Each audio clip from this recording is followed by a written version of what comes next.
All right, hello everyone, welcome back to the stream. Yeah, I'm going to be continuing on with some multiplayer prototyping today, but before I get into it, I want to remind everyone that Gunforged is now available for purchase, so if you'd like to support my work, you can go ahead and head over to the Steam page. The link for that is in the description below. Currently at 41 reviews with 95% positive, so that's awesome. Thank you all so much for your reviews and for your support. I very much appreciate that. And if you haven't purchased Gunforged yet, but you're planning to, if you play it, I would appreciate if you left a review for me. That would help quite a bit. But yeah, so like I said, we're going to be continuing on with some multiplayer prototyping. And at the end of yesterday's stream, I was kind of making my own state machine, but I have a different approach that I'm trying, which is I'm going to continue to try to use the rewindable state machine that's provided through NetFox extras and NetFox Sharp extras. And there's a little bit of trickiness here in terms of how that works, which I guess I can get right into. But first, hello, Mykundev, welcome. Forgot to change my language. What is that? Is that Greek? I don't know. But welcome back. Hello, Pavel. Good to see you. All right, so let's see. Let's see. It is Greek. Okay, cool. Hello, Aniki. Welcome back. Always great to see you. So the problem that I'm having here is that, so this rewindable state machine, what it does is it works on the rollback tick of netfox. So there's a rollback tick in here.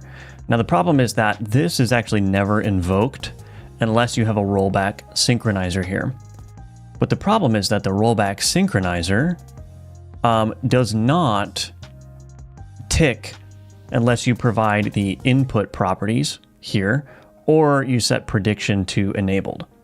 So if I run the game as it is currently, this enemy is not going to move at all. So let's go ahead and host. So the enemy is not moving at all. But if I turn on input prediction, the enemy will begin to move. But the problem here now is that the state transitions don't work. And I'm not entirely sure why that's the case. So this state machine state here is not being synchronized properly. And I can see in my output here, I've got this enter print. That is being printed when I enter... let's see.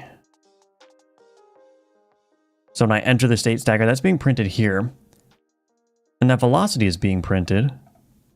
But this state stagger is never being called. Like this stagger state is never being entered here. So I don't know why that's happening. I think it might have something to do with how the rollback synchronizer works. Because there is a note in the docs that the rollback synchronizer is not always, or the rewindable state machine state is not always going to be called. So that's a problem. So what I want to try instead is I'm actually going to... The tricky thing is that the rollback synchronizer is typically used with respect to client control. So you have your player, you add the rollback synchronizer, and that kind of enables the client-side prediction and so on and so forth. But the thing with the enemy is that it's going to be purely controlled by the server. So really all I want from this rollback synchronizer is for it to tick, or to call that rollback tick here. So I want to try something else. And the something else that I want to try is I'm going to delete this rollback synchronizer. I'm going to add a state synchronizer here. And we'll go ahead and use state synchronizer sharp root test enemy properties at element. We're going to global position. So we're going to synchronize the global position.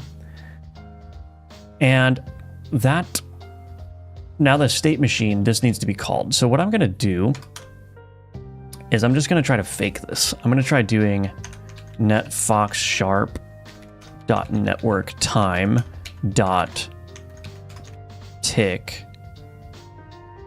or on tick rather, plus equals on tick. I'm just going to put this here, private void on tick. Now what is this supply?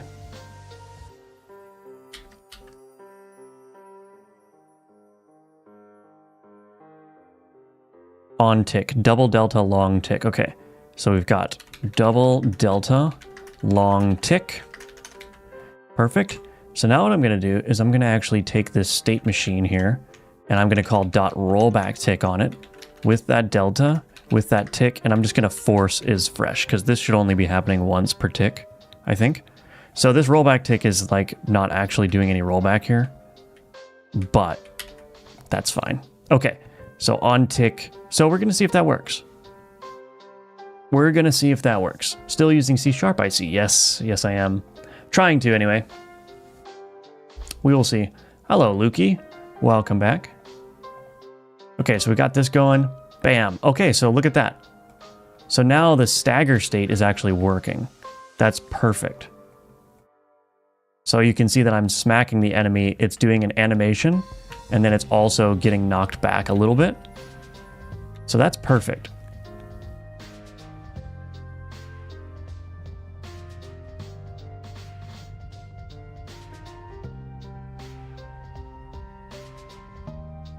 Okay, so now if I join, So this state now is not being synchronized though. Is it being synchronized? Let's do this.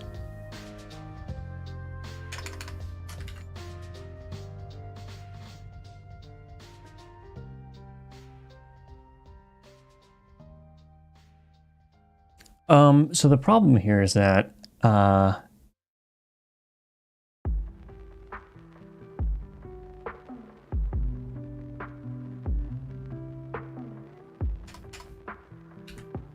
let me think about these state machines actually.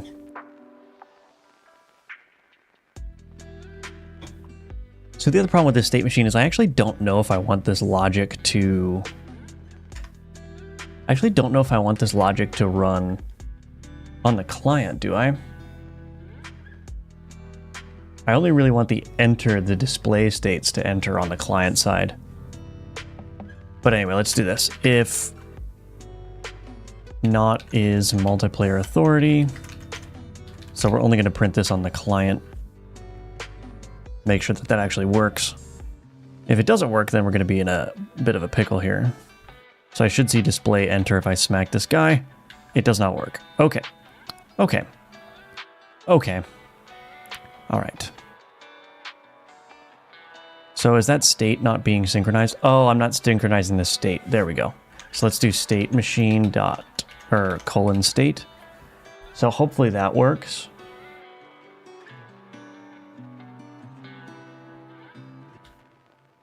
Okay, so now it's working. Perfect. Okay.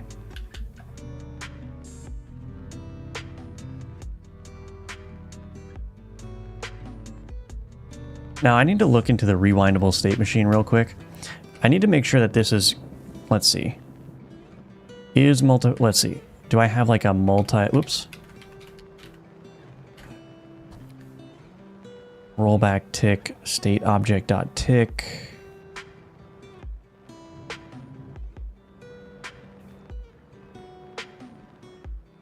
Display enter. So I don't know if I want the actual... Hold on. Now time to consult the docs again. Now time to consult the docs again. Rewindable state machine. Here we go.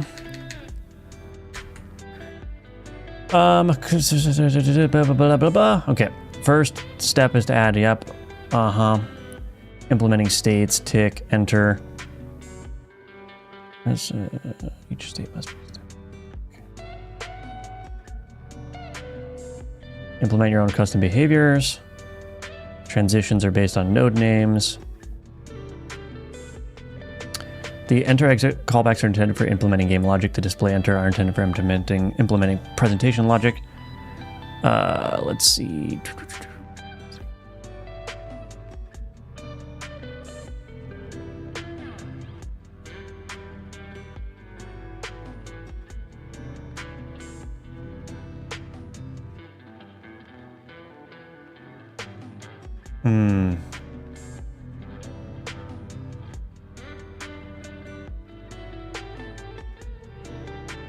So yeah, so here. Ticks are only ran on the host owning state and the client owning inputs. So that's how it works by default with the rollback synchronizer. But since I'm calling rollback tick here, I think that's bypassing that logic. So that means that the game logic is going to run on the client as well as the server, but I don't want that. The only thing that I want is I want the display stuff to I only want the display transitions to be shown on the client, and then all of the gameplay or the game logic states should only be run on the server. Okay.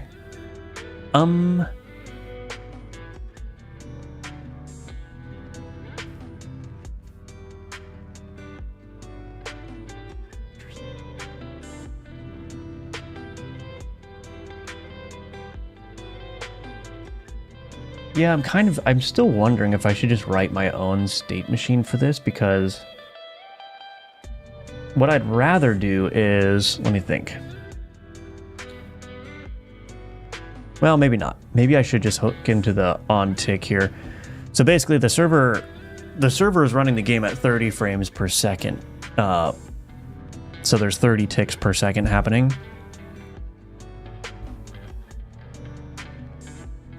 And I think that's I probably should keep that. Should probably keep that. Okay. Anyway, let's see. Let's solve this first problem. I don't want these normal states, these game logic states, to run on the client. And I should be able to actually verify this pretty easily. So if I do state normal, if not is multiplayer authority, I should not run. And if I log in as a client, I should see that that happens. Hello, Damien. Things are going well. Thank you for asking. How are you doing? Hello, Snap Bill. Thank you so much for the IDR 10,000. Very much appreciate that. Thank you. It's always generous. We've got the message yummers here. Thank you. Thank you. Okay, so join. Yeah, so I should not run. So we don't want to run the entity logic on the clients, I don't think. So what I'm going to do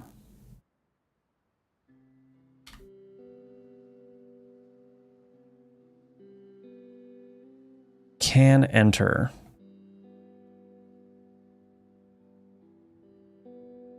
So here's what I'm going to do. Bool client only equals false. Private read only bool client only equals. Well, let's just do this. Okay, so then we'll do this dot client only is equal to client only. And what we'll do is in the enter and exit states here, we're going to say if not client only invoke. And we'll do same here. If not, I don't have any exit state support yet, but I'll just add that there. So I'm ready for it. If not client only. So this is kind of I guess it's like a loose wrapper that I've wrapped around my states here. But basically I'm going to now be able to pass in a thing here, a Boolean value. Client only true. Client only true. And what that's going to do, oh wait, I'm going to have to do var client only equals not is multiplayer authority. So on the server, it's going to run the logical states, and on the client, it's only going to run the display states. So now I should see that this, oh, where did I put that log? Did I get rid of that log? If not is multiplayer authority, gd.print, I am not running. Okay, let's see if that works. Hello, Christopher. Welcome back. Good to see you.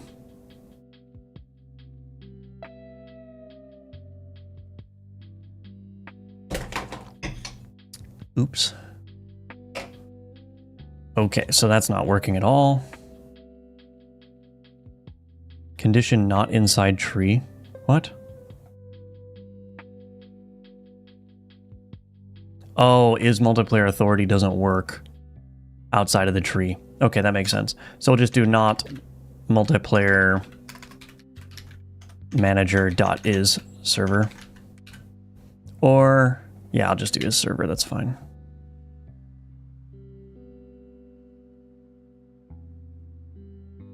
That's fine. Host. Okay, so still running. Let's go to my output here. Whoops. Oh my goodness. Okay, so join. And I'm not seeing that run at all. So you can see that the state is being accurately reflected on both.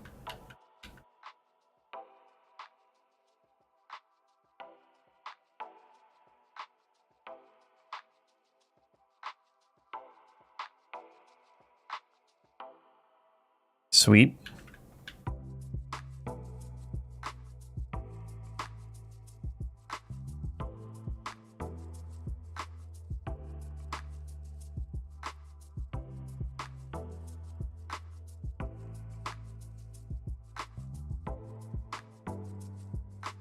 Okay, so that seems to be working great. So I can just use that flag now to prevent logic from being run on the client.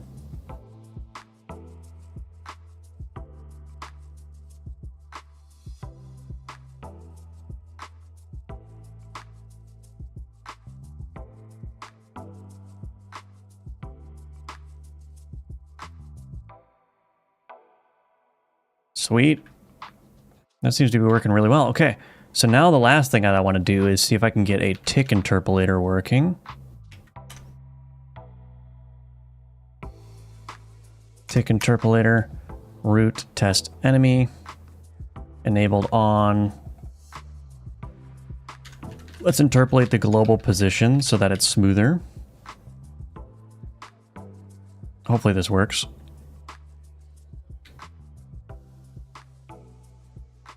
All right, that seems to be working great.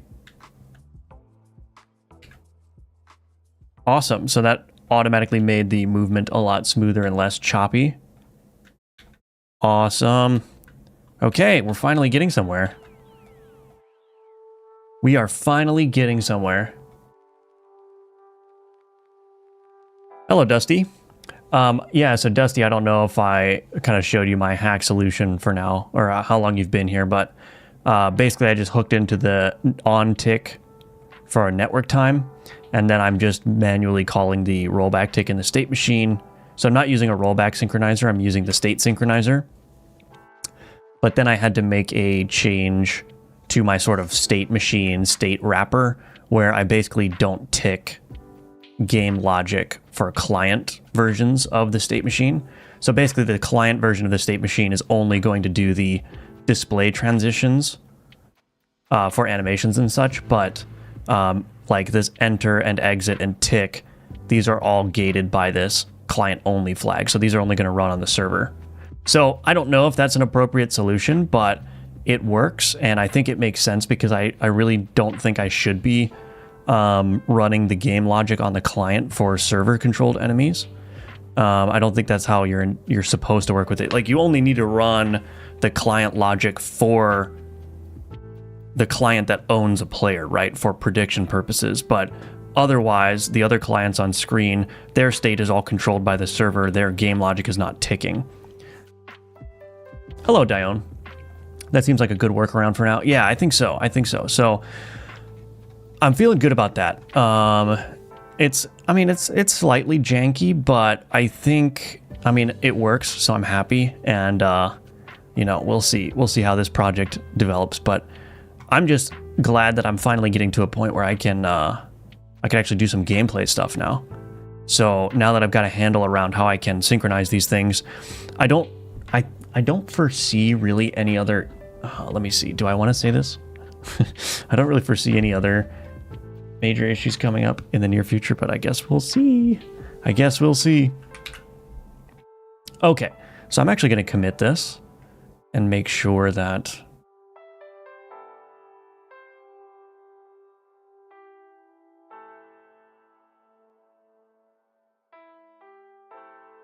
Yeah, I'm going to commit this and make sure all this stuff is good. Okay.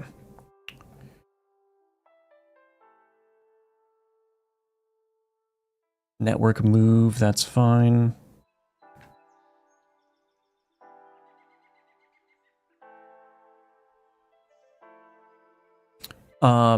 Test enemy, this is all good. I'm feeling good about this. Okay, so I'm actually gonna delete this multiplayer delegate state machine. I don't need that anymore. This was my own, like, homebrew solution. Okay, so let's see. Basic enemy state machine working. Don't jinx it, yeah. Is this a Godot standard for multiplayer? So I'm using NetFox, which is an add-on that's designed to do lag compensation and client-side prediction for multiplayer games while maintaining a server authoritative structure or architecture, I guess you could say. The standard way of doing Godot multiplayer does not include any of that kind of stuff. So it would just be a traditional, like, naive approach where you send your inputs to the server simulates or runs the player logic, and then rebroadcasts sort of the player state back to the player. But of course, then you get round trip latency doing that, right? So if you have a 100 millisecond lag, you have to wait one way. You have to wait 200 milliseconds before a key press takes effect on your screen, which is not ideal. So with this kind of architecture, you can have the client move immediately on their own screen, and then there's a whole complicated process of like the server reconciling the disparities in the state between what's on the client and what's on the server, but the server remains authoritative. So, but I would expect that, I think the NetFox people are doing a very good job.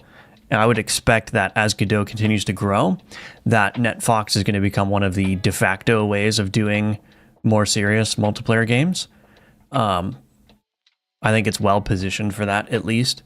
So it may become the standard, but we'll see. We will see.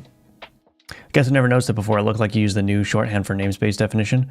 I really prefer it over the old style. Yeah, you get you reduce a level of indentation, which is nice. I like that a lot. Okay, well, I'm actually kind of shocked that this is working now. So I didn't really have a good idea of what to do next. There's all kinds of stuff we could do.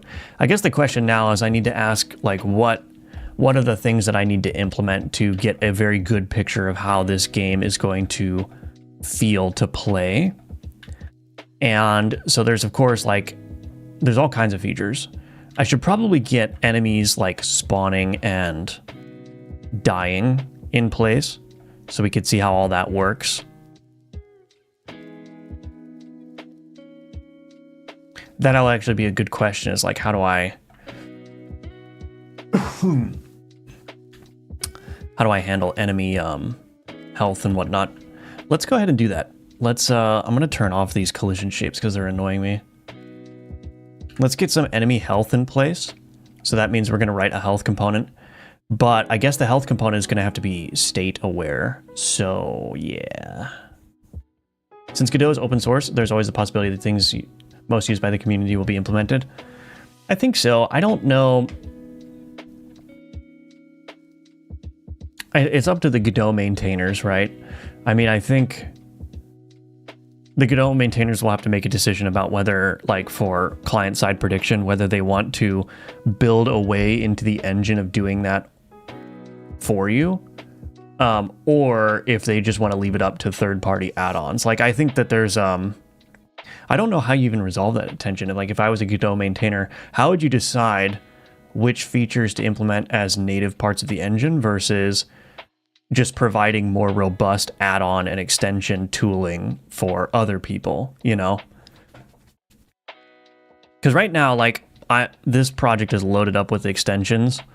Let's see, I've got NetFox Sharp, which is like the C# wrappers and classes for the NetFox functionality. But I've also got some extras from NetFox. But then I've got in here Steam Multiplayer Peer, which gives me a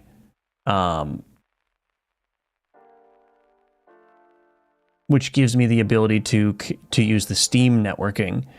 But then I have Godot Steam C# bindings for C#, and then Godot. So it's like, I actually think I copied this multiplayer peer from an open PR, which is a wrapper for the Steam multiplayer peer. Anyway, I have so many add-ons and extensions here.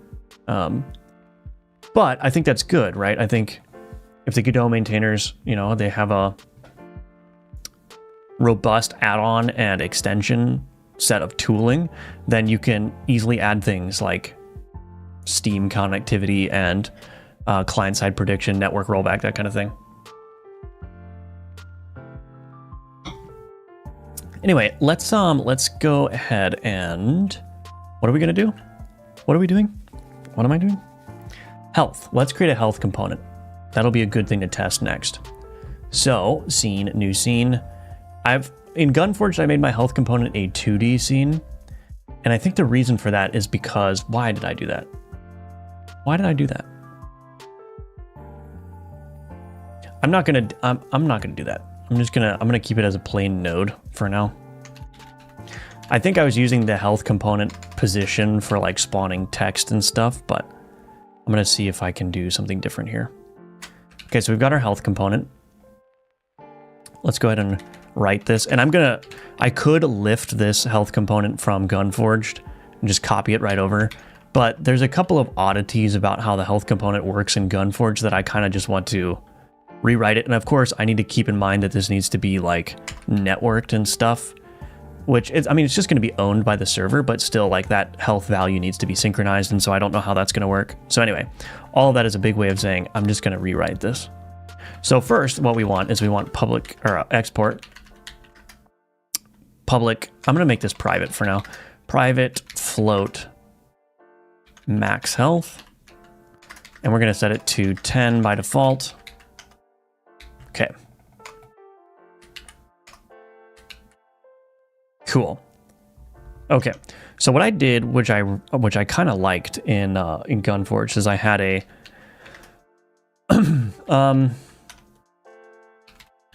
a current health property, current health here, which I then did with getters and setters.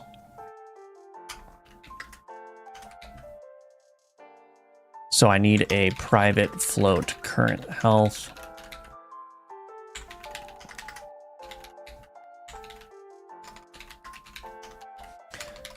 And the reason why is because now I can do a signal emission in here if I want to do that. Excuse me. So I could do signal public delegate void health changed event handler. And I can do this, emit signal name dot health changed, right? So I can do all that. And then I expose methods, public void damage, float amount. And what I do in here actually is I do mathf dot clamp value, minimum value, and max health. Because we don't want to let it exceed its max health. And we don't want to let it go below 0 just for logical purposes. So I can do that in the setter, and then the damage, all I have to do is say current health minus equals amount, right? And then I can do the same for heal, public void heal, float amount, current health plus equals amount. So very, very basic things. Those will change that current health value. Now I think what I need to do, public override void ready, is I probably need to, let's see. We'll set current health is equal to max health. So that should force an update immediately on ready, but also set this. And I actually don't know if I want to do that. I probably want to do that earlier. Public override void enter tree. As soon as it enters the tree, maybe even as soon as it's instantiated. We'll keep it here for now. Okay, so that's our basic health component. And then we're going to want probably a died signal, which I could hook into the health changed event handler. I'm going to want to pass an object in here eventually with some information, which I may actually do now. So public class health changed update, public partial class, I guess. Partial class ref counted. And then we'll just do public float max health, public float current health, public float previous health. And then we can do a bunch of stuff in here, like we can do public float health percent is equal to max health greater than 0, question mark, current health divided by max health. Otherwise, we'll just return 0. I don't need to parenthesize that, do I?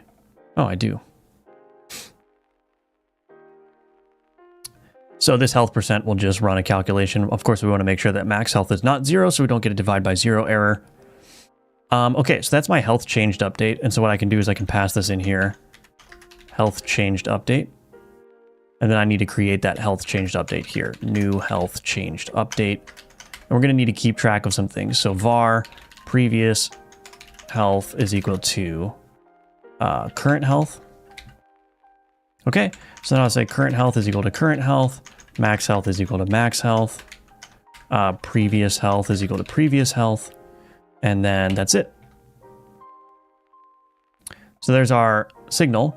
But I'm also going to have a died event handler just for simplicity's sake. So I can say in here, if current health is equal to 0, maybe we'll use, no, that should be fine.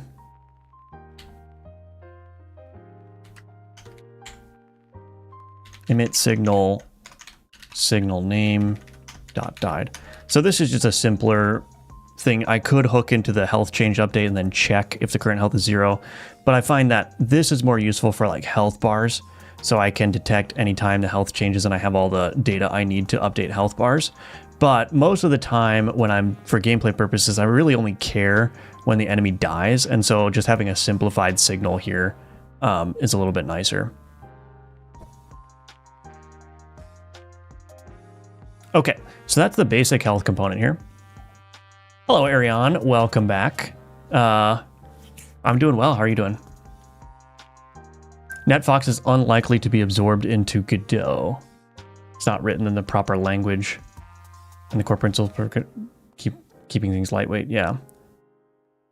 I mean, it does seem like... I mean, I would be curious to see... I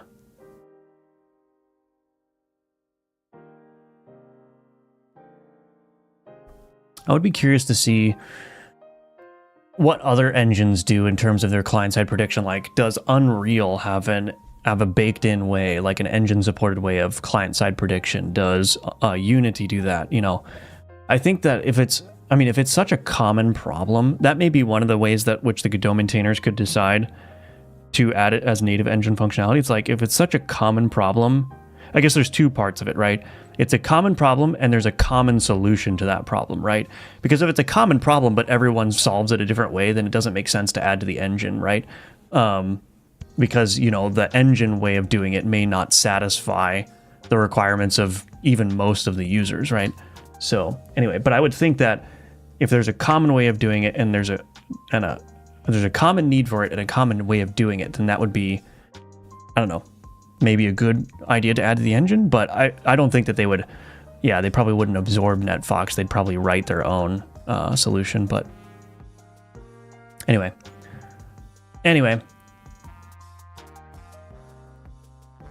I've been saying make Godot engine maintain official packages. Yeah.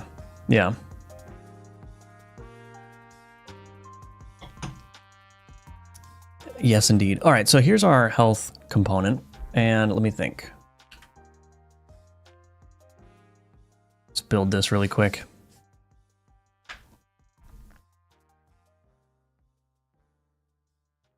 Okay, so now we can instantiate this health component here.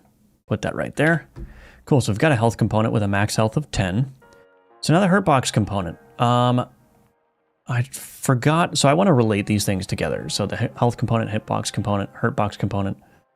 I think it makes sense for the hurtbox component to ask for a reference to the health component. So let's do export private health component. Very easy. I don't need, well, let's just leave it, I guess. So we've got a reference to the health component. So we've got this emit signal hit. Is this being used anywhere? I think it is in here. Hurtbox component hit. Yeah, so in here, let's see. I think what I'll do in here, so we've got these hitbox component parameters here. So what I can do is I could say health component dot damage hitbox component dot what? Hit parameters dot damage. So it's that simple. And then the last thing that we need to do is we need to get a reference to that health component here. And this is the part where I'm going to need to figure out how to synchronize this. Maybe this is where I would use an RPC call. Oh no. Maybe I don't need to do that. Hold on.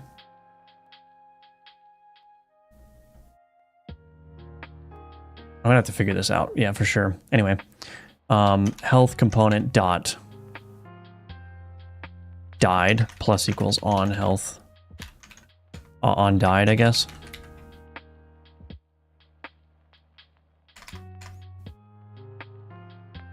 I'm gonna move some things around. I like having my signal handling methods at the bottom of the class.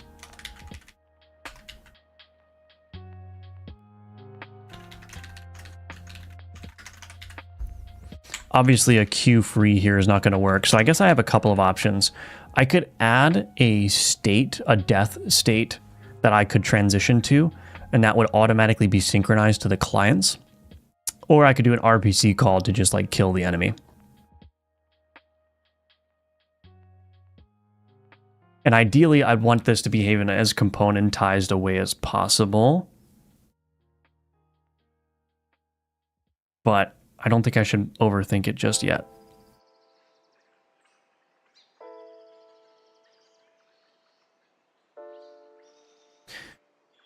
Do I want to do a state?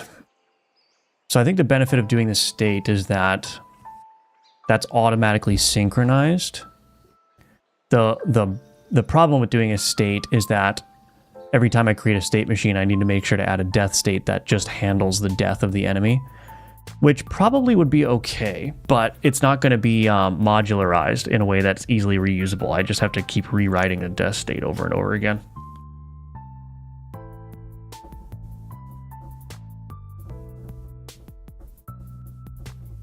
I mean, I can lessen that burden by, you know, adding helper methods to like establish a state machine with all the stuff that I need, like boilerplate stuff, but I'm just deciding if I want to do that or not.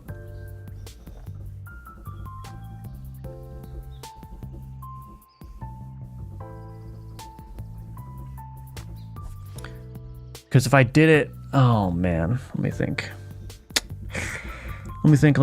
I mean, I probably would just do, the way I would do it in a modular fashion is I would do this. I would do new scene, 2D scene. I'd probably do like a death component or something like that. I might even make this a node. I would do like a death component, and then I would go into my components here, save that there. This would be super basic. Scripts, game.component. We're going to ask it for export private health component, public override void ready. Health component dot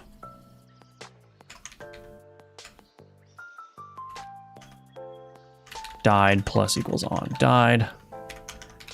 Private void on died.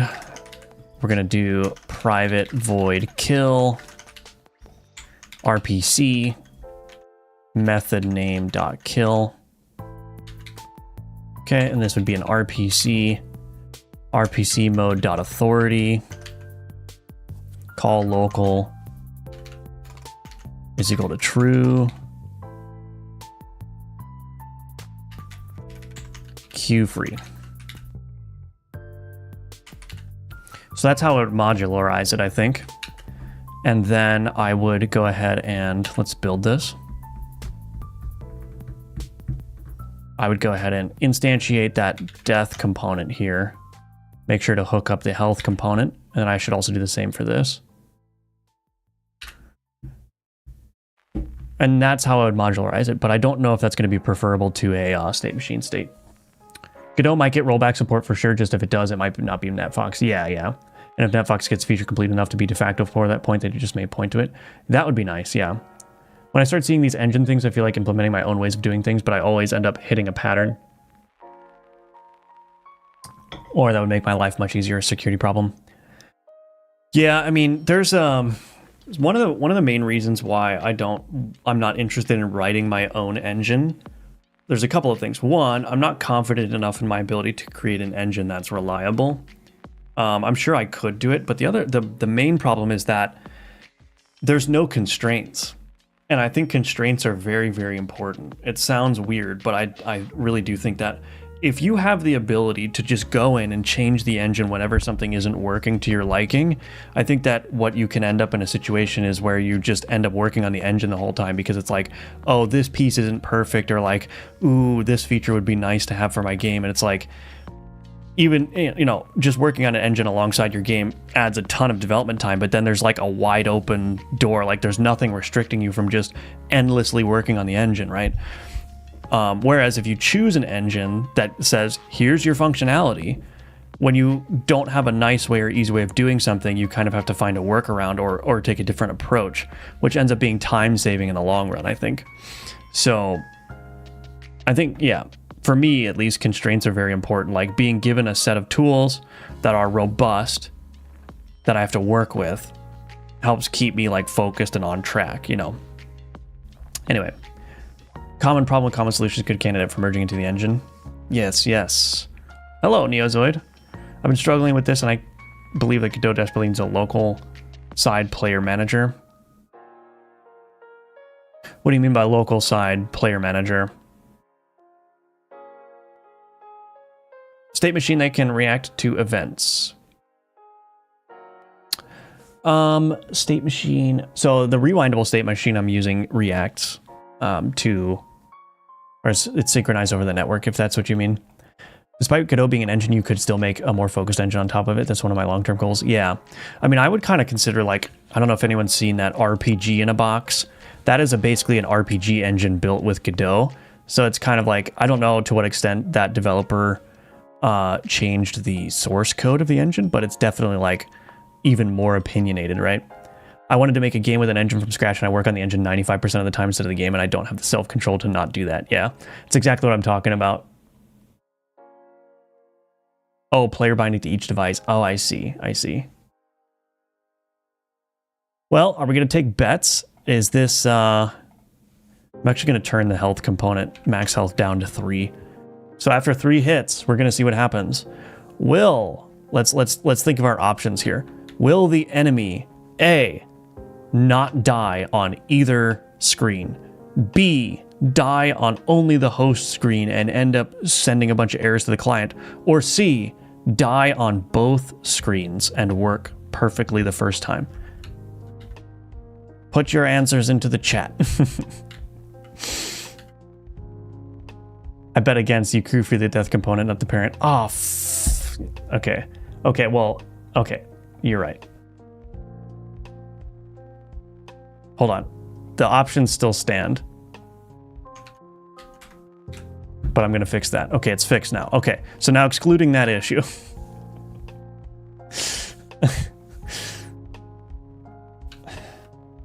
Okay, well, I'm not seeing any answers in the chat. I'm going to go with C. I think it's going to disappear on both. All right, let's see.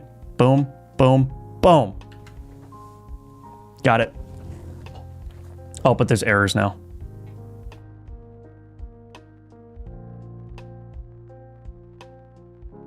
Cannot access a disposed object. Oh, this is unrelated. This is... Right, so this is the problem. You can't use that event style signal. I mean, you can, but you have to manually disconnect it. So this network time on tick, this needs to change to .connect. Network time .signal name .on tick callable .from double long on tick. So I just need to use this this formula because that will be automatically disconnected now. I could manage the disconnection myself, but I just prefer to do the one-liner here. It's a little bit more verbose, but that will fix the issue. I think it's fine, yeah. Task failed successfully. Okay. Oh, still dealing with errors here. Still dealing with a disposed object.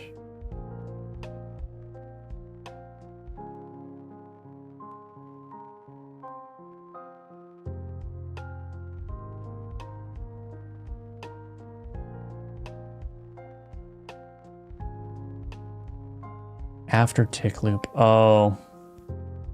Yeah, Dusty, I think this is a problem in the rewindable state machine as well. This after tick loop. Is this not being... This is not being unsubscribed after being freed. So I'm just going to fix this here right now. But I think that would be a good thing to note.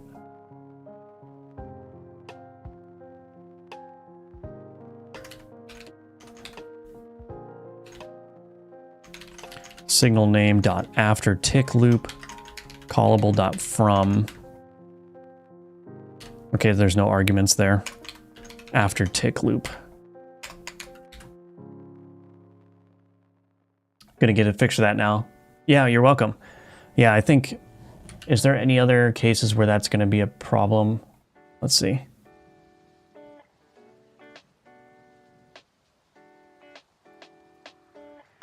I don't think so. Let's see.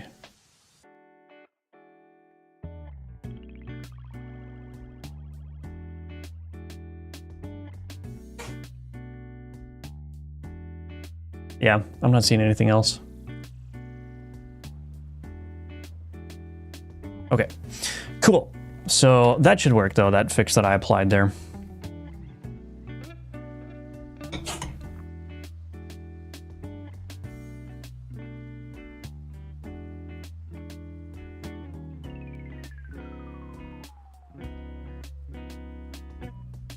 Hey, cat.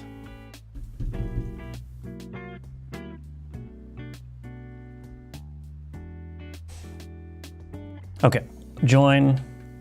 Let's see if we get some more errors here. Whoa, what's happening? Okay, I don't know what just happened. Oh, you know what? I think maybe the jitter. So I was talking about jitter before. I wonder if that's related to the player joining mid-game. The jitter actually seems to get worse if I wait a little bit. Maybe that's something to explore. Let's see, join. Oh, maybe not. I don't know. Oh, yeah. Yeah, I'm jittering real bad after I join late.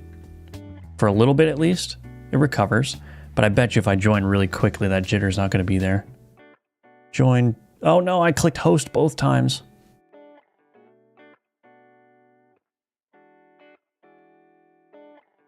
Oh, yeah, that jitter is not there if I join real quick. Okay, so that's got to be something I look into later. But we've got the enemy successfully disappearing when he dies. Excellent, excellent, excellent, excellent, excellent, excellent, excellent, excellent. Okay. We're getting there, slowly but surely. So, the problem here is that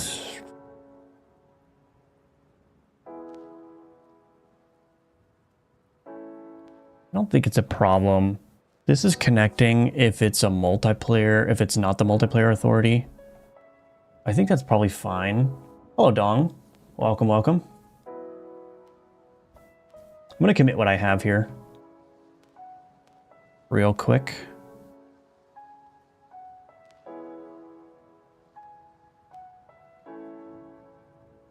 Basic enemy death. Alrighty, let's see. There's a lot to do. I want to try synchronizing the health state so I can show health bars.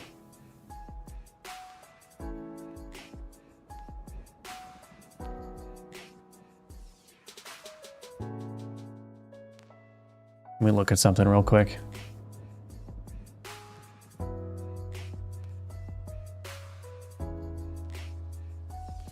I can probably do...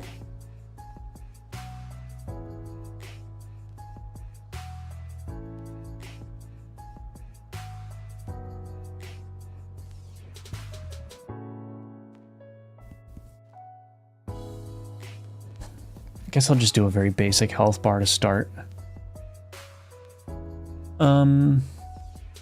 Okay. Health bar. I guess I'll call it a health bar component. Fine. Okay, let's add a new progress bar. Alrighty. Actually, yeah, that's fine. Don't show the percentage. Here's a health bar tip for you.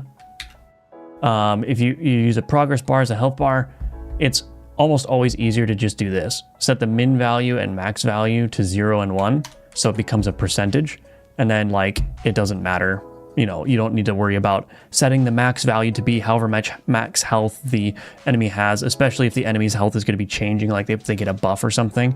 You don't have to manage this number. All you do is you just set it to a percentage range of the full health, and then you can change the step. I mean, this is 1/100th. That should be fine. And that's it. And then you just use the percentage. Now, obviously, if you do want to display exact health numbers, it'd probably be easier just to use the exact numbers, but... So then value here, if I want 50% health, there you go, 0.5. So anyway, indeterminate. So let's create some... I need to, let me think.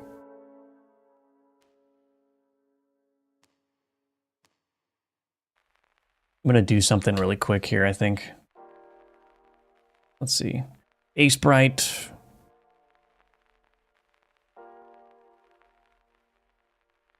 Is this the one that I'm using?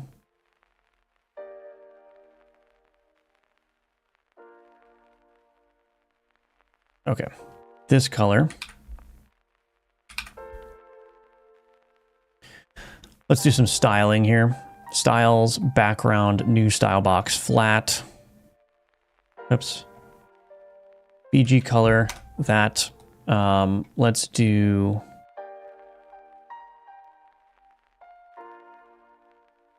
Let's do 6 pixels tall. Oops. 6 pixels tall, 32.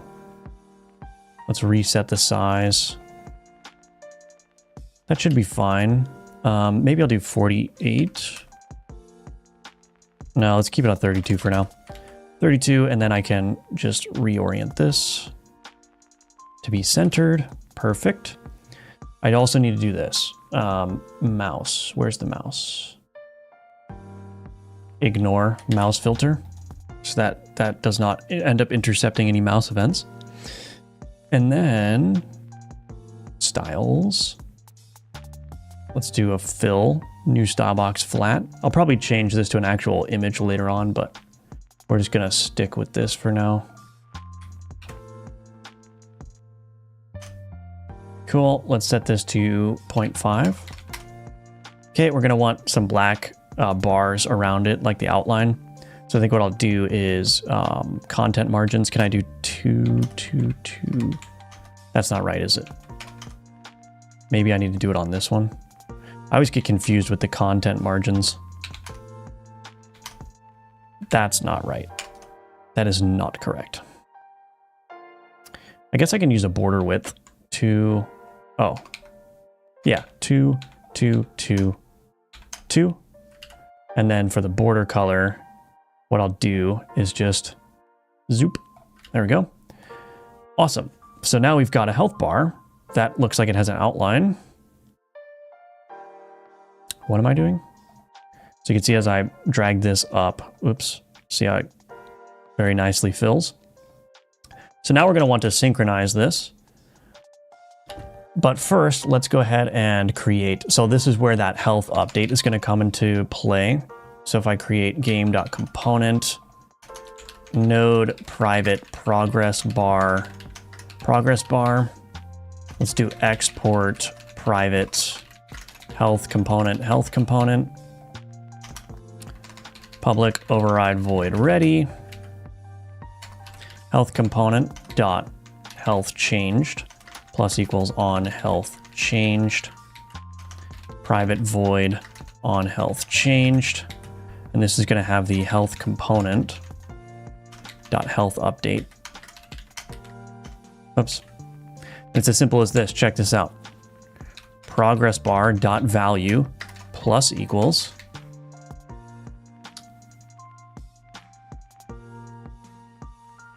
no equals health changed update dot percent.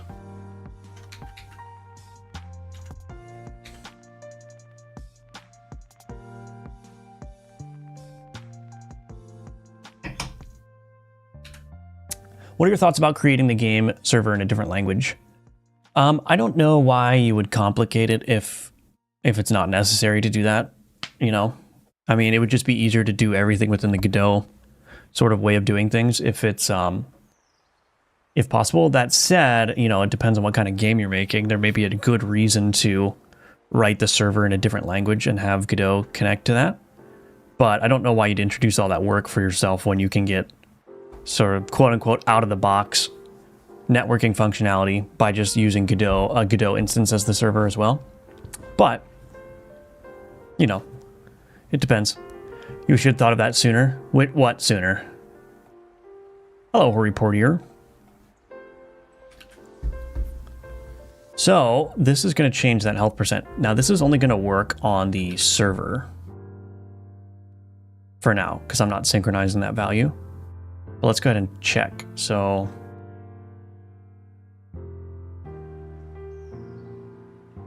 instantiate health bar component. So we got our health bar component. I can just slap this on up here. It's probably a little bit too wide, but that's fine. Health bar component. Now I'm probably going to need to change this so that it renders on top of everything instead of rendering with the enemy. So this might actually need to become... Or I guess I could just use a Z index for it. Maybe I'll just go ahead and do that now. Visibility. Or ordering Z index 1. Okay. Health component, there we go. So now I think what I want to do is probably just... Well, let's see if this works on the server side at least first.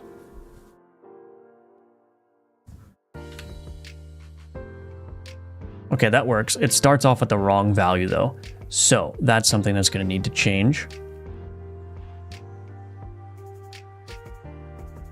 So what I'm going to do here is, instead of relying on this health changed update, what I'm going to do is I'm going to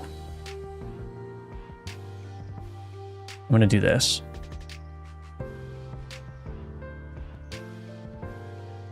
Public health changed update, get initial health state. Return new health changed update. Max health equals max health. Previous health equals current health. Current health equals current health. There we go. Actually, let's do this. Get health state.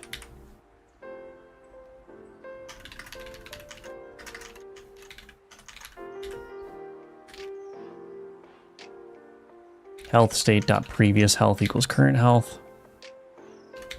There we go. That's a little bit easier. Okay, so we've got the get health state here, and that's public, so that means I can do this. On health changed health component dot get health state. So we're just going to initialize that very quickly.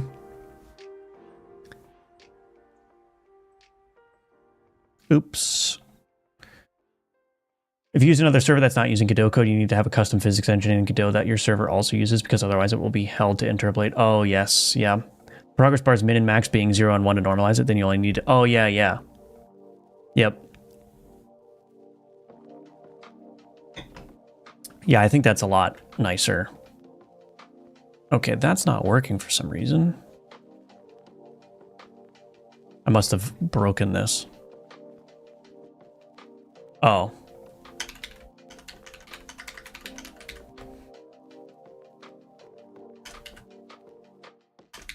Okay.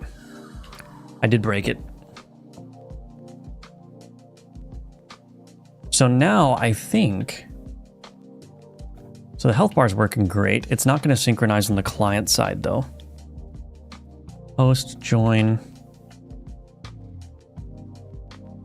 It is working on the server. So now I think it probably... Do I need to make this a public variable?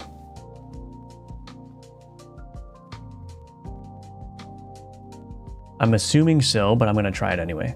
State synchronizer, health component, current health.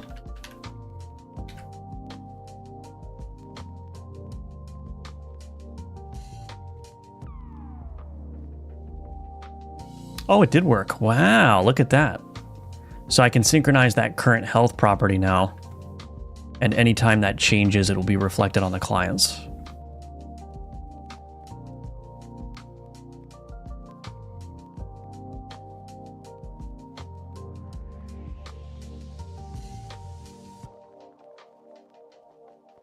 Sweet. Okay. Let's do this now. Health component 10.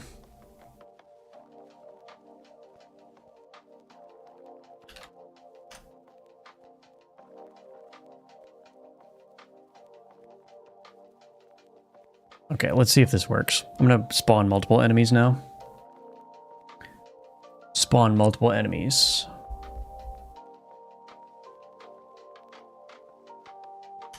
For int I equals 0, I is less than 10, I plus plus, nope, not I ordered a numeral. Thank you, enumerable I mean. So we're gonna spawn 10 enemies right off the bat, and those should all be synchronized to the client when they join. Host, 10 enemies, join, boom, 10 enemies. I can kill them all at the same time. Look at that. Obviously, they don't have very interesting movement patterns, but there you go. Awesome. That's looking great. Okay, all right. And I have errors in here, but I think that's just the errors have been multiplied because the enemies were multiplied. So that's fine. Those are safely ignorable. Okay, so yeah, so that's looking great. Obviously, the enemies need to be able to attack and whatnot, so maybe that's the next thing that I'll do.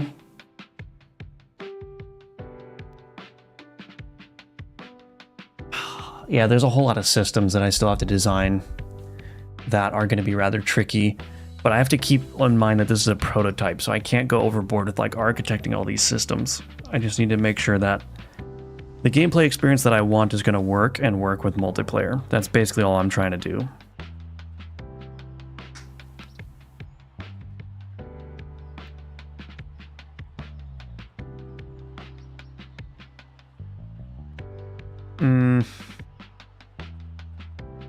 So I need enemies to spawn.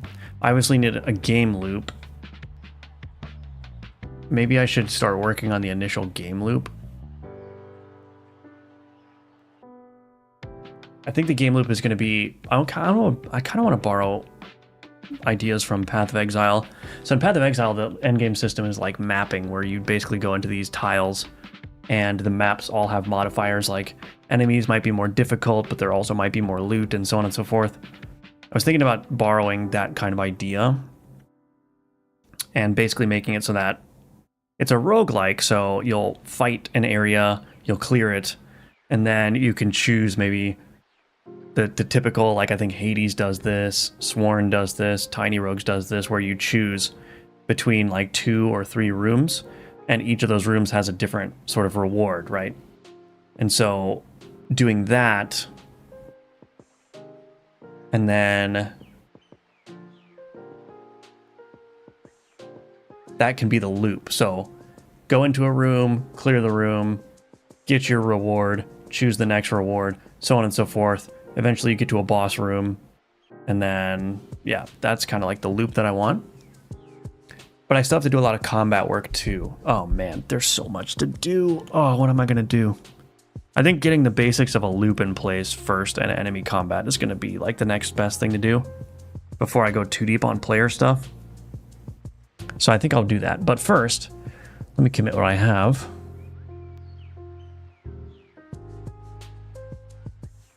And of course, the problem with the loop is like if a player is going to be able to join at any time, everything needs to be synchronized, which should be fine, but we'll see. We'll see. This is not going to be an easy game to make.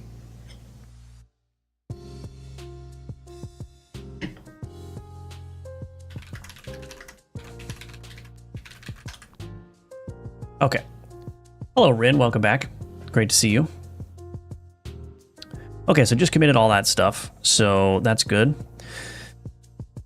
Okay, I'm going to take a quick 2-minute break, and when I get back, we'll maybe start working on a very, very basic game loop so that I have something to build on top of as I like make all this other stuff more mature.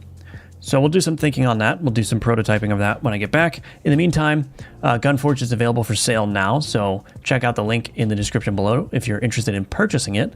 You can also check out my Udemy courses. Those are linked below as well. Those will teach you how to build a complete game in the Godot engine. And yeah, give me 2 minutes. I'll be right back, and we'll continue on with this work.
All right, I'm back. I think, am I? Yeah. So we're gonna work on the game loop a little bit, and I need to think about how I want to manage that. So here's my main here. This is like, I don't know. I haven't really decided how I want the levels to work either.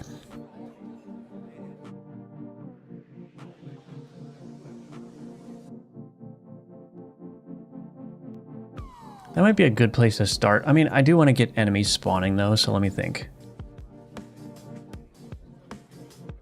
So I'm kind of thinking ahead to how I want to architect this. So if there's going to be a bunch of rooms that you can choose, there probably needs to be some kind of like room generation parameters that detail how many enemies are going to be in the room, what type of enemies they're going to be, of course, like what loot is going to drop or what bonus you're going to get at the end. I guess there's two ways I could do it. I could make it roughly a similar experience every time where as you progress, you start encountering new enemies, or I could do it more so based on just what the room type is, what type of enemies you get.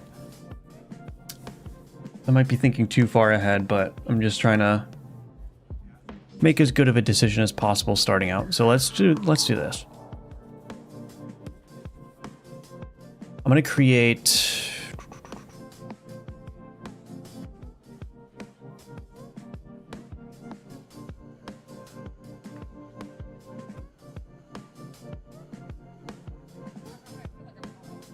We're going to go deep on the component stuff here.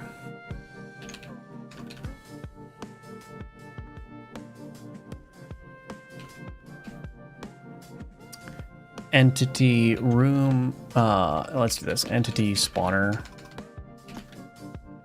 component. So we're going to do scripts.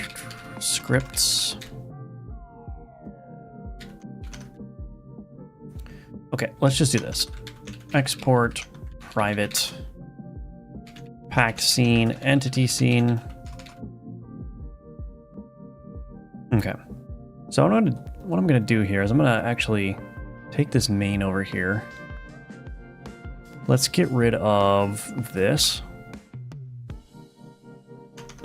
Public override void ready. I'm going to put it in here.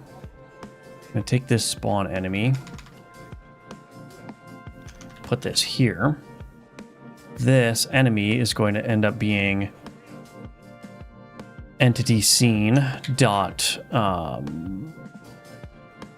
instantiate or null instance are free as a node 2D. We need the export private node 2D entities layer.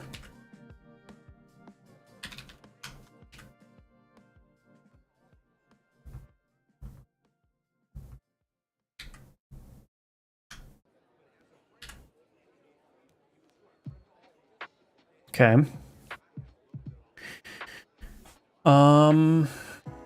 So that's going to spawn all the enemies. Synchronize spawned enemies. Where's this called?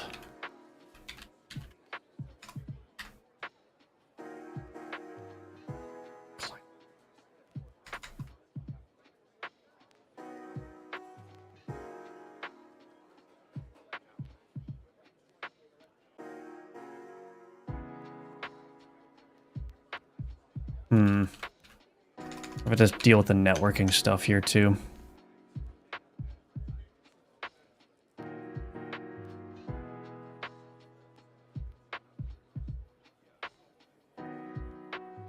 Where was I calling spawn enemies before? Oh, in the ready method here. Okay.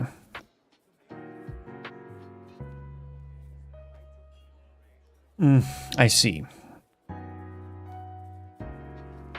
So I know for a fact that I'm going to want this synchronized spawn enemies down here. I know that for a fact.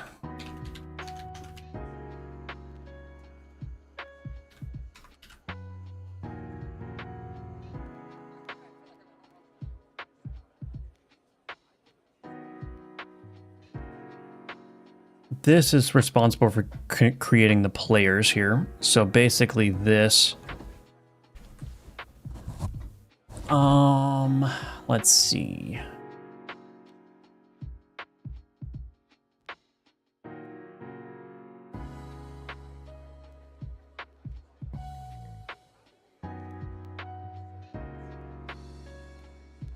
I might just copy this, honestly.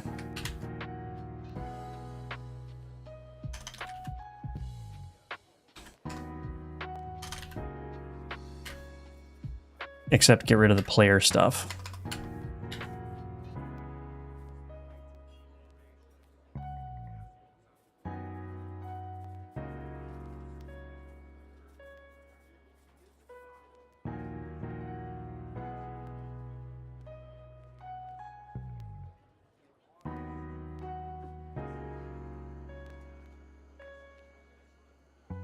Yeah, then get rid of this here. Okay, so this now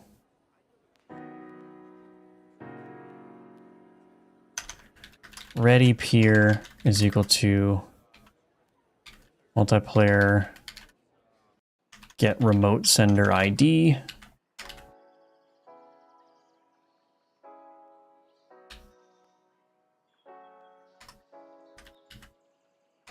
This logic is going to change here, but one thing at a time. Okay, so basically on ready, if we're the server, we're going to spawn a bunch of enemies. Otherwise, we're going to notify the entity spawner component on the server side that this connecting client is ready. Actually, this should probably happen before.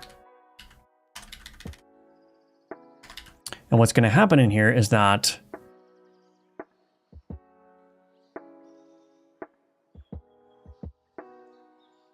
yeah, so what's going to happen is that this Actually, this should probably just be a vector2 global position.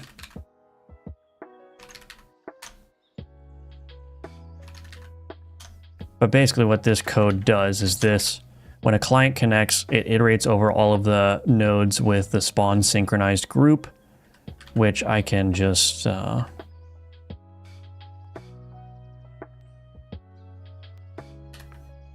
create a constant here, private const string. I forgot what it's called. Spawn synchronized. Group spawn synchronized.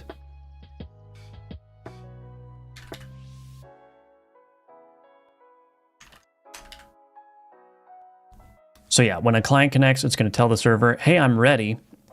The server is then going to call an RPC against that peer for every enemy to recreate it. Don't know if that's a good way of doing it, but we will see. Oops, I shouldn't have run that because I need to add that entity spawner component now to that room, to that main there. So instantiate entity spawner component. We're going to quick load this test enemy in here and then assign the entities layer there. Okay. Might as well lock this. Lock that as well. Lock this as well. Host. So there's all my enemies join. Boom. They're all there. Okay. So all that is working. Obviously now, though, we're going to want to do something a little bit different than that. So first, let me just commit this as being a refactor here. So move entity spawning outside of main. So I'm just breaking things up right now into a little bit more logical chunks so that as the code grows, it becomes a little bit more manageable. So the entity spawner component here, what I'm going to do is I'm actually going to just create a timer very quickly, wait time 3 seconds, auto start. And I'm just going to grab a reference to that node, private timer. This is only going to run on the server. So I wonder if I should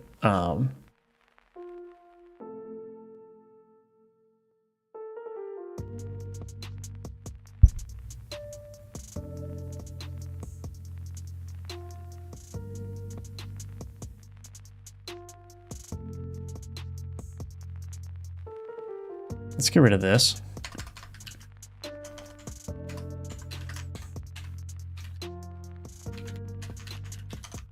Actually, you know what I'm going to do? I'm going to leave this open, but in the ready method, I'm going to say if multiplayer manager.isServer timer.timeout plus equals on timer timeout. I should probably give that a better name. Private void on timer timeout. Spawn enemy. Now this probably needs to be RPC'd as well. So I'm going to need to actually determine the enemy position as well. So, because this is going to be called in the client. So let's do this.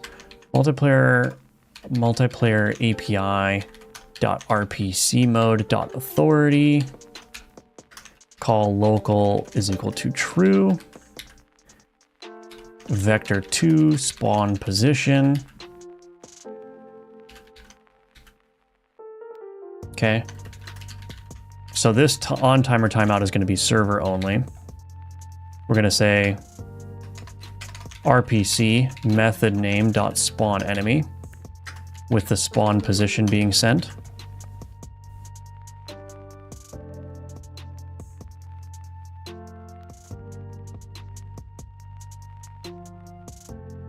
Cool. Is that it? Let's find out.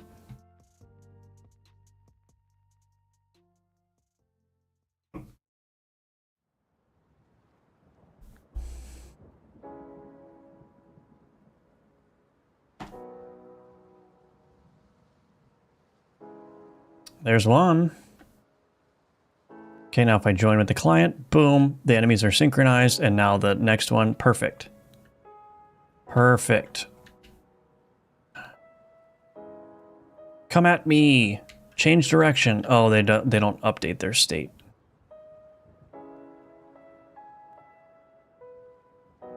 Actually, it's never going... The enemies are never going after the other player. Why is that happening? Why is that happening? Hold on, I'm going to check something really quick. I'm going to check something really quick here.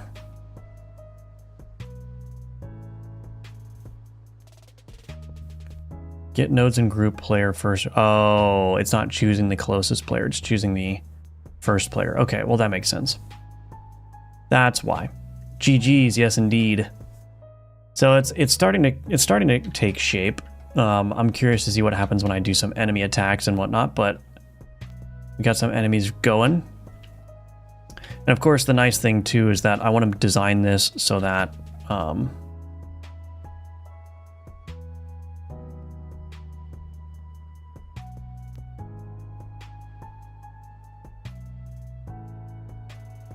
I want to design this so that it can be played single player as well.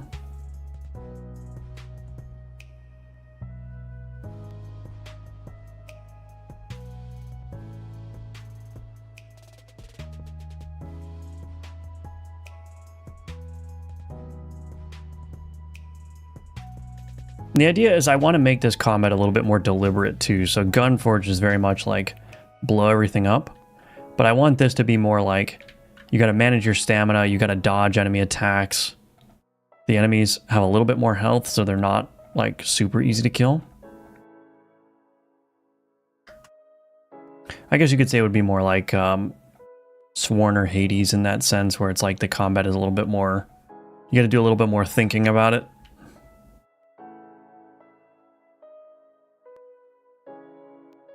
It's actually very fun to smack these guys around though.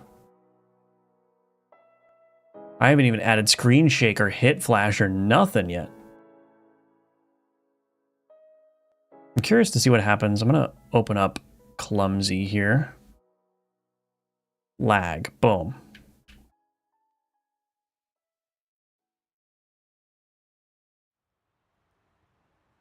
Got to have some input buffering as well, but I'll handle that later.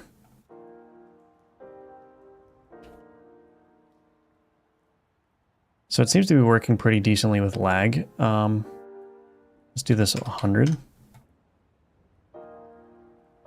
Wait, is this not actually... Oh, I didn't start it.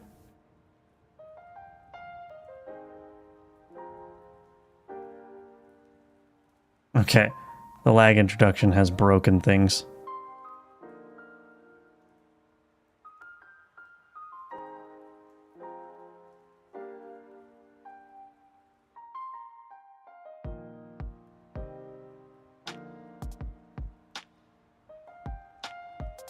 Is it possible in 3D? Yeah, you should be able to... I mean, you mean multiplayer? It should be fine.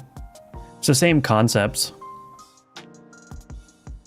Yeah, so there's a lot of lag or jittering happening when I've got some lag going on, but even with a 100 millisecond round trip, so is that round trip? No, 200 millisecond round trip. It feels pretty nice, honestly, without excluding the jittering.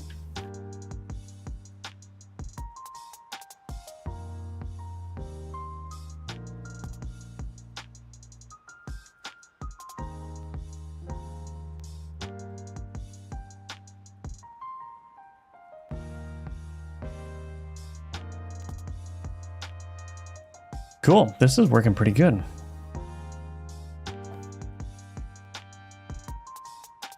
So obviously there's just an endless number of enemies coming, but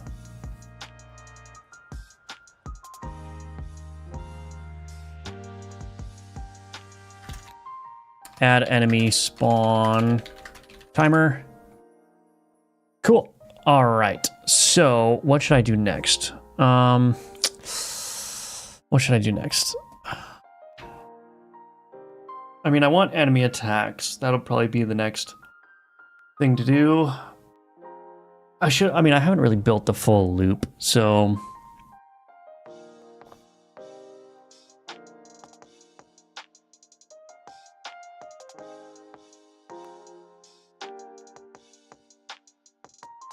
I don't know.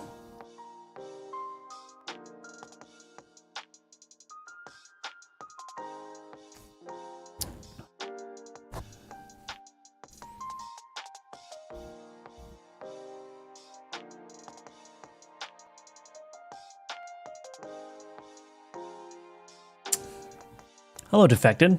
Multiplayer, yes indeed. We are doing multiplayer. But I don't know what I want to work on next. There are some critical things that I need to figure out. Maybe I should work on the enemy. Maybe I'll work on the enemy combat a little bit. I haven't really finished the loop like I said, but maybe I should do that first. So let's do this.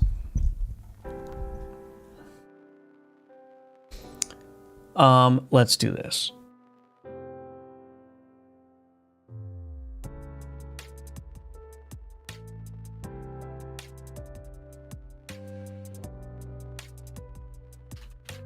Private int enemies killed. Private int enemies to spawn.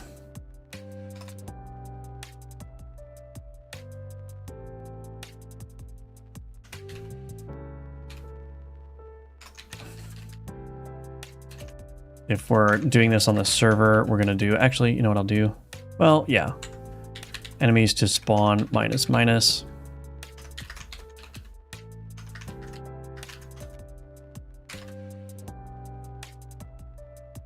Okay, so we're gonna decrement that enemies to spawn, enemies killed. So this is where I want to do this.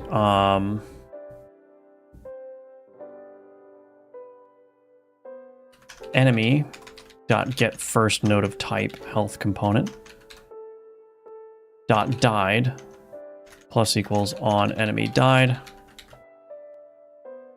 Private void on enemy died.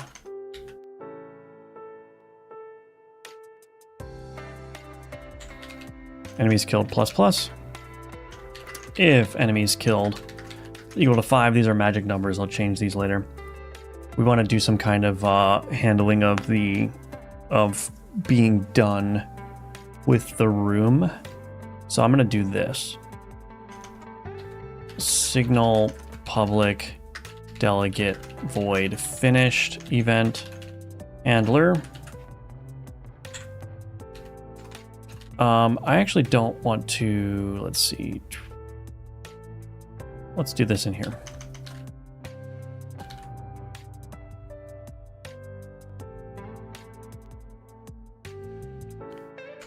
Emit signal name dot finished. And if I go to my main here, I can grab a reference to that node. Do I have a need for this? Oh, I do. Okay. So grab a reference to that node, private entity spawner component. Entity spawner component dot finished. I mean, I'll make this if multiplayer, just for safety purposes. Only connect to it if it's the server. Entity spawner component dot finish on spawner. On entity spawner finished is what I'll call it.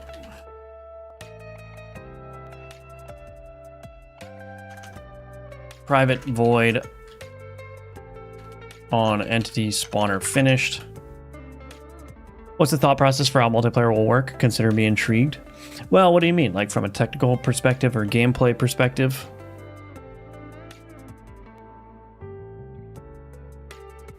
The idea is that the game is going to be like a condensed RPG is basically how I'm framing it. Okay, yeah, gameplay. Yeah, so it's going to be a condensed RPG where you go in, you choose a class, and you go into these rooms, and you basically just clear the rooms, kill a bunch of enemies, dodge a bunch of attacks. Kind of, it's going to be like a similar formula to Hades or Sworn, I guess you could say. But I'm going to greatly simplify it, but it's definitely going to lean more into the RPG side of things where I wanted to, like I said, be a condensed RPG experience. So you finish a room, you level up, you get a skill point, you put it into your skill tree, you become more powerful, you get loot that you can put onto your paper doll to increase your stats, and you do that for 30 minutes, 45 minutes until you beat the game. And then, of course, the appeal is that ideally it would be fun as a solo player, but the appeal is that you could play with up to 4 players is what I want to support. So you could grab up to 4 friends and do this whole leveling and progression experience together. And then I want to do some interesting like meta progression things where, you know, I'm thinking about borrowing from like Diablo, how they have like different torment levels, right? So you could get like farm up some loot, take that loot out with you as part of your permanent progression, go into the next run with that loot on you, and then the loot becomes stronger as you go into the more difficult sort of quote-unquote torment levels. That's kind of how I'm thinking about it. Basically, what I want to do is just like the main focus of the game, I guess the main hook is like, it's a condensed RPG experience. Like you experience the typical RPG progression leveling up within 30 or 45 minutes. You fill out your skill tree in 30 or 45 minutes and you loot within 30 or 45 minutes. And then, you know, the combat should be fun and engaging and all that stuff. So that's the idea. We'll see how it goes. But yeah, that's the main hook, I would say. Okay, so on entity spawner finished.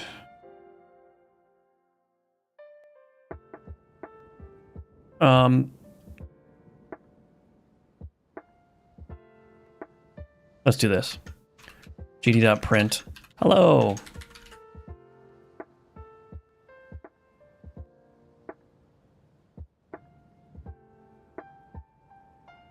So different mode and the rooms will be bigger with more peeps. Yeah, I mean, I'll have a variety of rooms. The game is not going to really have like an exploration thing. The rooms are basically just going to be like little arenas that you fight in. You know, similar to Hades, like there might be some room to move around. I initially wanted to make it like a single screen like this basically, but I think I will probably expand the room sizes a little bit and probably will give them some interesting like navigation stuff. So like holes in the ground or walls or something, just to add a little bit of intrigue to the combat. But yeah, it's going to be very, very simple, I think. Let's see if I get a debug print for hello. There we go. Hello. Boom. So that's where I would hook into like ending the room here. So the entity spawner finished. It gets emitted when all of the entities have been spawned and all the enemies have been killed.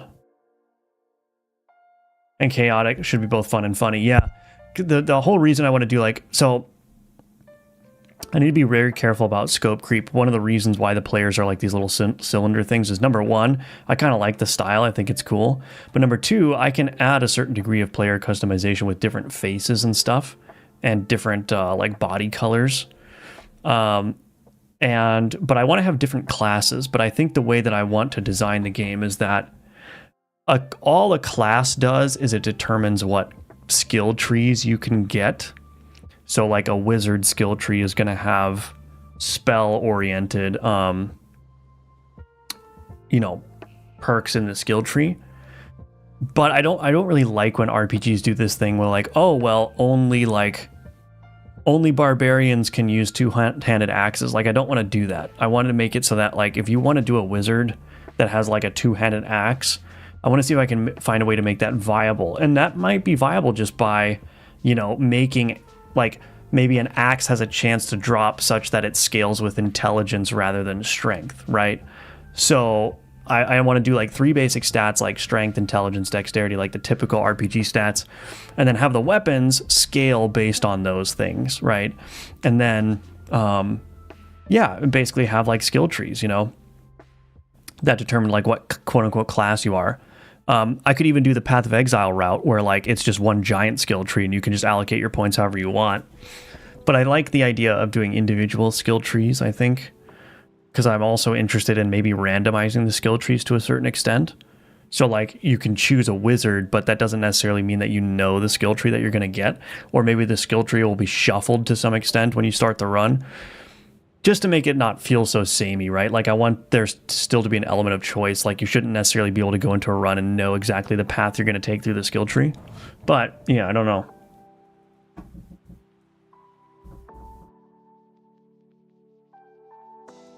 Speaking of Hades, I finally got to the boss. Oh, Hades 2. Nice. Very nice. I haven't played Hades 2 yet. I probably should for some inspiration. Check out Pillar of Eternity stats. They do interesting stuff. Oh, yeah. Could just be harder to swing, and even though technically a wizard can't use a great axe, it would be hilarious if they could, yeah. Such as might being for both spell power and melee attack power. That is interesting, yeah.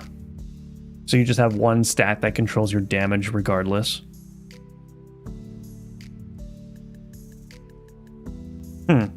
That is interesting.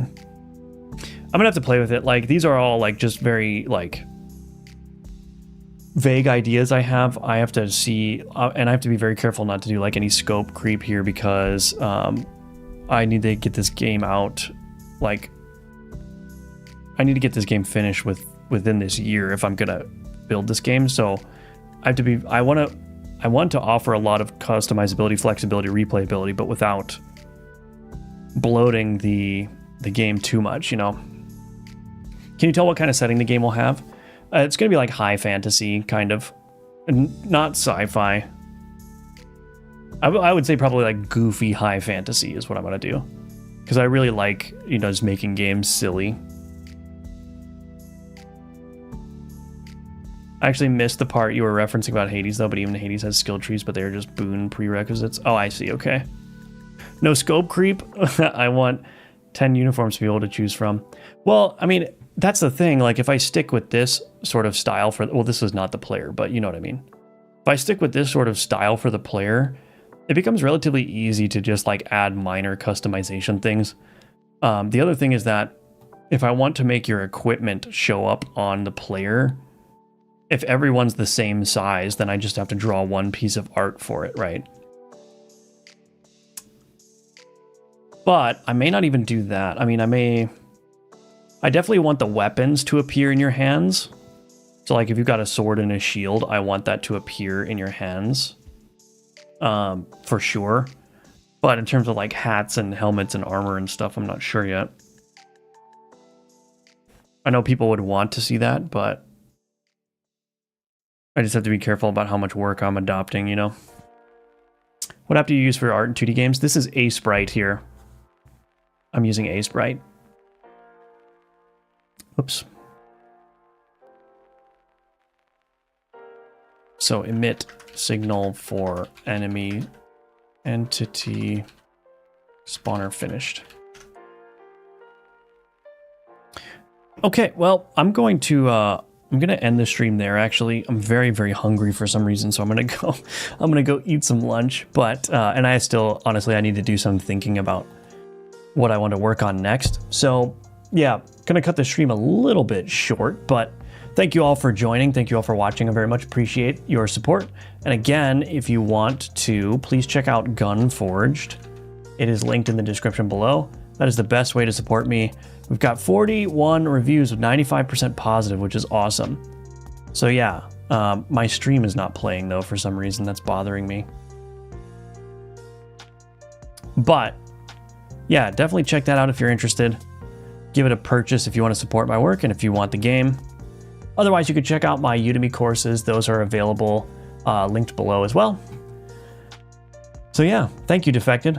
Very much appreciate that. Yeah, I might start up a Discord, especially if I need play testers, so we'll see. But anyway, thanks again, everyone. Very much appreciate it. I hope you have a good day, and I will see you tomorrow at 10 a.m. Eastern. Bye-bye.